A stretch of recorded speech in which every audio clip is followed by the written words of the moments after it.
If you think about a doctor and the fact that when you go to the doctor, we trust the doctor. If the doctor says, you know, take your clothes off and jump up and down, we probably would, because we trust the doctor. When you come to the museum says don't touch, you must look at something this way, you must read it, you must think about it this way. We do. And I guess one of the things I get to sort of play with is how we disrupt those things of belief. It's asking people basically, you know, do you have issues when you come and see things in galleries? And or more general than that, do you have sort of cultural anxiety or frustration when you're experiencing art? And I guess the question is there as a joke, but it's also there as a real thing, because a lot of people do have quite serious issues when they come up to see work in a gallery. They find the place boring, they find it very alienating, they find it cold and sterile, they don't know the rules.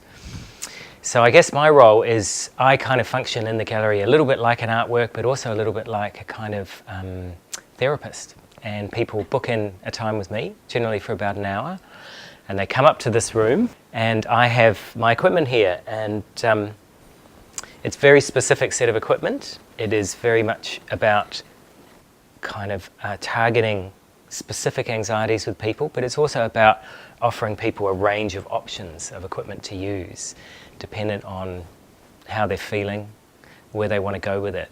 The wild kind of options that people come up with can vary completely. And so some people, for instance, would go directly to an issue which might be, say, fidgeting.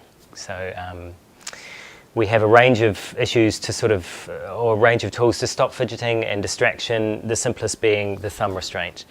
And it goes right up to kind of full harnesses and knee straps, and this device which is really for resting one's head on the wall.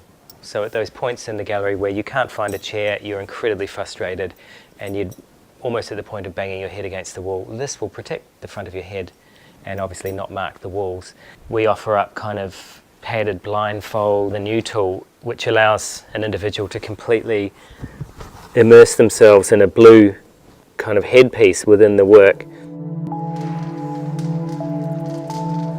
For a lot of people, the encounter and the kind of tactile nature of using the equipment out in a public space is a very therapeutic kind of thing to do, or activity to engage in. I mean, culture and art and presentation and the way we think about how things mean, how we see ourselves in relation to what they mean, is a fluid thing and a negotiated thing. It is not about kind of somebody explaining or telling you how it should be. It should be about you negotiating that space. So the language I use around the project, it's a humorous one. It's a humorous invitation to kind of to play with these ideas.